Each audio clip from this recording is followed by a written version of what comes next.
Tem notícia que parece roteiro de filme, né? Pois é. Imagina só acordar um dia e descobrir que um presidente, o líder de uma nação, foi simplesmente capturado dentro do próprio palácio por uma força estrangeira. Isso não é ficção. Foi o que aconteceu e abalou a geopolítica da América Latina de um jeito que mudou as regras do jogo para sempre. O dia era 3 de janeiro de 2026. De madrugada, em Caracas, o silêncio foi quebrado por explosões e pelo som ensurdecedor de caças voando baixo. Para quem morava ali, era o som do impossível acontecendo na vida real. E aí, a confirmação veio. Mas não por canais diplomáticos, nada disso. Veio por uma postagem numa rede social. O presidente venezuelano Nicolás Maduro tinha sido capturado.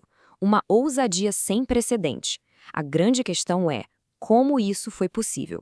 Vamos entender agora a operação, a estratégia e, claro, as consequências disso tudo. No centro dessa história toda estava uma operação militar com um nome que, convenhamos, já diz tudo: Resolução Absoluta. Foi uma demonstração de força, de precisão e, como a gente vai ver, de uma engenharia política bem complexa. A operação foi um verdadeiro relâmpago. Em coisa de meia hora, a Força Delta dos Estados Unidos simplesmente decapitou o comando venezuelano. Eles neutralizaram as defesas e capturaram Maduro. Do ponto de vista tático para os americanos, foi uma vitória quase perfeita. Mas para a Venezuela, foi o começo de um trauma com um custo humano bem alto. Agora, a pergunta de $1 milhão. Como os Estados Unidos justificaram uma invasão militar sem declarar guerra? A resposta está numa manobra jurídica e política, para dizer o mínimo, genial. Eles não trataram o caso como um ato de guerra, mas sim como a maior operação policial da história. Oficialmente, o alvo não era o Estado venezuelano. O alvo era uma entidade chamada Cartel dos Sóis. E aqui tem um ponto fundamental que a gente vê na definição. Não se trata de um cartel no estilo que a gente imagina, sabe? Tipo Pablo Escobar. A maioria dos especialistas vê isso mais como uma rede de corrupção espalhada dentro do governo, usada para facilitar o tráfico, do que uma organização criminosa com chefe e tudo mais. E essa narrativa de narco-estado não surgiu do dia para a noite, viu? Ela foi construída, meticulosamente ao longo de anos. Os Estados Unidos já tinham indiciado várias figuras-chave do governo venezuelano, incluindo o próprio Maduro.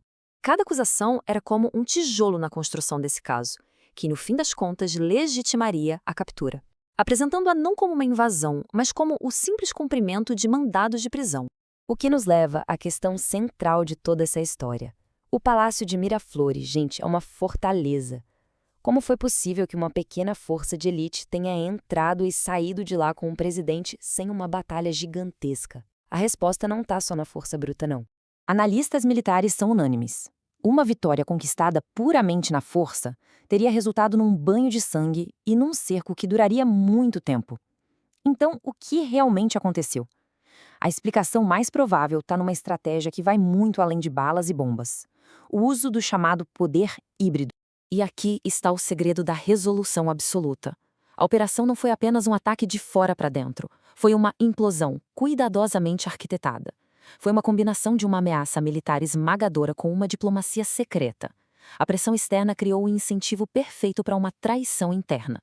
Elementos-chave dentro do regime, diante da derrota certa, teriam escolhido um acordo entregando a localização de Maduro e garantindo que sua guarda presidencial não reagisse.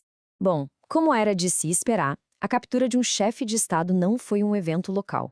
As ondas de choque se espalharam pelo globo, revelando um mundo profundamente dividido, forçando as nações a escolherem um lado. As consequências foram imediatas e, para dizer o mínimo, caóticas. Na Venezuela, a vice-presidente assumiu o poder, prometendo resistência em meio a um vácuo de poder. Enquanto isso, nos Estados Unidos, Trump não fez rodeios sobre seus planos, citando abertamente o interesse americano no vasto petróleo venezuelano. E Maduro, o ex-presidente, se tornava o réu mais famoso do mundo, a caminho de um tribunal americano. A divisão global ficou evidente quase que na mesma hora. De um lado, aliados tradicionais como Rússia e China condenaram a ação. Na América Latina, a fratura ficou exposta. O Brasil de Lula chamou de inadmissível, enquanto a Argentina de Milei comemorou. E dentro da própria Venezuela, a oposição viu na captura a chance de um novo começo.